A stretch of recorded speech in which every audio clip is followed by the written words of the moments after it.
Junior doctor ফ্রন্টের নিয়ে ইতিপূর্বে আমরা অনেক ভিডিও করেছি, কিন্তু প্রতিটি ভিডিওর কোনো না কোনো অংশে আমরা তাদের ব্যক্তিগত জীবন সম্পর্কেও আলোচনা করেছি।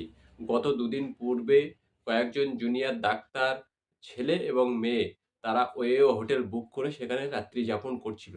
যে জুনিয়র ডাক্তারদের আন্দোলনের মূল লক্ষ্য হলো যে সমাজ থেকে খারাপ আ রীতিনীতিগুলোকে দূরে সরিয়ে রেখে একটা স্বচ্ছ স্বাস্থ্য ব্যবস্থা উপহার দেওয়া।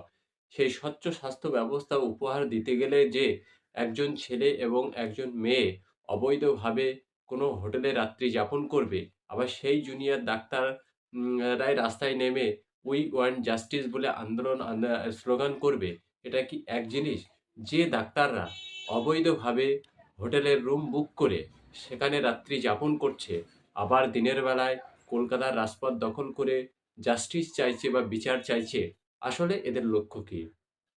এরা হলো, আমরা অন্যান্য ভিডিওর মধ্যে বলেছি, এরা হলো নির্দিষ্ট একটি রাজনৈতিক দলের আ পায়ের নিচের মাটিকে শক্ত করার জন্য আন্দোলন করছে। আসলে এদের আন্দোলন বিচার চাওয়ার না, এদের আন্দোলন সঠিক স্বাস্থ্য ব্যবস্থা আ পশ্চিমবঙ্গের প্রান্তিক অসহায় নিরসহায় মানুষের স্বাস্থ্য পরিষেবা সঠিকভাবে পৌঁছে দেওয়ার লক্ষ্য এদের না।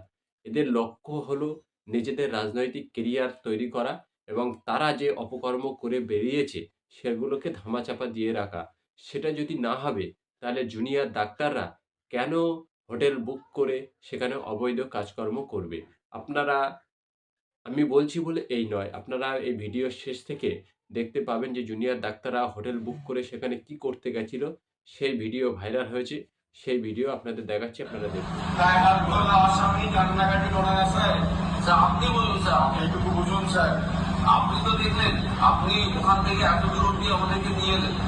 একবারের জন্য স্যার আপনার সাথে মিসবিহেভ করেছি আমরা? আপনার